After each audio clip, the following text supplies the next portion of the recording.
বিসমিল্লাহির রহমানির রহিম। আজ বিশ্ব তামাক মুক্ত দিবস।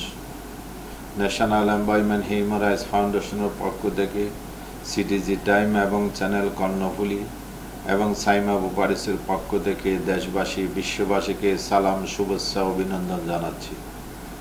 আজ বিশ্ব তামাক মুক্ত দিবস।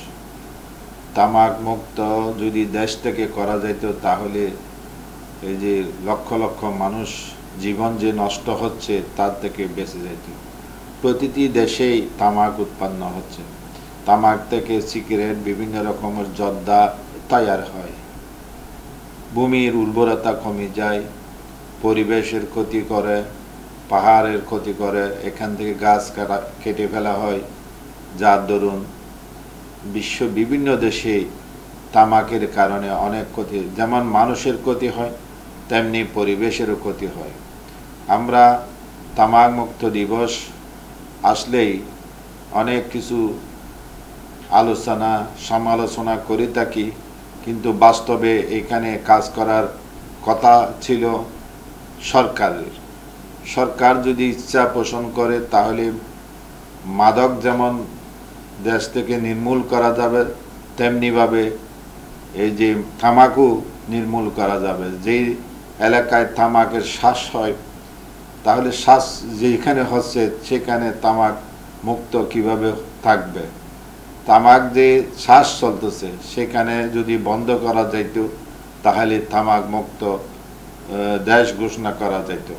বিশ্বের বিভিন্ন দেশে আমরা দেখতে পাচ্ছি তামাক উৎপন্ন হয়। তামাক থেকে জর্দা, সিগারেট, বিভিন্ন এই মাদক পর্যন্ত চলে যাচ্ছে এই যে তামাকের কারণে। তামাক সেবনের পরে আস্তে আস্তে মাদকের দিকে ঝুঁকি পড়ে মানুষ। তাহলে মানুষের বিভিন্ন ক্যান্সার, ফুসফুসে ক্যান্সার হয় বেশিরভাগ এই তামাকের কারণে। সিগারেটের গায়ে লেখা থাকে এটা ক্ষতিকর জিনিস, অথচ এই ক্ষতিকর জিনিসগুলি লেখা থাকার পরও মানুষ সেবন করে, যার দরুন মানুষের বিভিন্ন রোগ ব্যাধি সৃষ্টি হচ্ছে। আজ তামাক মুক্ত দিবসে আমরা সরকার এবং বিশ্ববাসী সরকারের কাছে আবেদন রাখতে চাই যে তামাক যেখানে উৎপন্ন হয় সেখানে আগে বন্ধ করতে হবে। যদি বন্ধ করা যায়, একদিকে পরিবেশ রক্ষা পাবে, অপরদিকে মানুষের জীবন মরণ যে সমস্যা সেই সমস্যাটুকু কাটিয়ে উঠতে পারবে।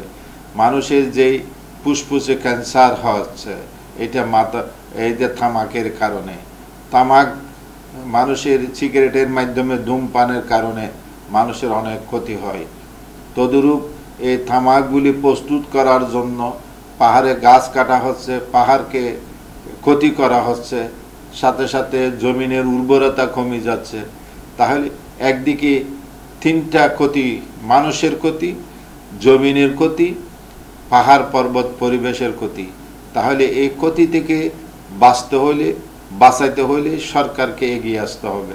প্রত্যেক দেশের সরকার যদি এগিয়ে আসে তাহলে আমরা মাদককে না বলতে পারবো। যদিও মুখে আমরা উচ্চারণ করি না, তবে শত শত মানুষ এখনো তামাক সেবন করে, জর্দা সেবন করে, যার দরুন মানুষের একদিকে ইসলামে নিষিদ্ধ, একদিকে আল্লাহ রসুল এই তামাককে নিষিদ্ধ করেছে, অপরদিকে শরীরের ক্ষতিকারক বিধায় আল্লাহ রসুল এই তামাককে নিষিদ্ধ করেছে, যার দরুন আমরা এই তামাককে না বলবো এবং যারা উৎপন্ন করে তাদেরকে, কৃষককে অন্য চাষ করার জন্য উদাত্ত আহ্বান জানাবো এবং সরকারকে বলবো যারা তামাক চাষ করে তাদেরকে অন্য চাষ করার জন্য আহ্বান করার জন্য আমরা অনুরোধ জানাবো। সাথে সাথে আসুন আমরা তামাককে না বলি এবং মানুষের জীবন রক্ষার্থে আমরা কাজ করি। আমরা যেখানে পরিবেশ ক্ষতি হয়, দেশের ক্ষতি হয়, মানুষের ক্ষতি হয়, সেই কথাগুলি আমরা জাতির সামনে তুলে ধরি। মানুষ যেন সচেতন হয় এবং মানুষ যেন ভালো পথে এগিয়ে আসে। এই যে আমাদের এই লক্ষ্যগুলি, উদ্দেশ্য নিয়ে আমরা কাজগুলি করে যাচ্ছি। ন্যাশনাল এমপ্লয়মেন্ট হিউম্যান রাইটস সেই কাজটুকু মানুষের মধ্যে বলে দিতে চায় যে আসুন আমরা দেশকে রক্ষা করি, দেশের মানুষকে রক্ষা করি। আসুন না আমাদের এই ছোট্ট প্রাইজকে আমরা যেন এগিয়ে নিতে পারি। সবাই যদি ন্যাশনাল এমপ্লয়মেন্ট হিউম্যান রাইটসের পতাকার তলে উদাত্ত আহ্বান জানিয়ে আমার বক্তব্য এখানে শেষ করলাম। আল্লাহ হাফেজ।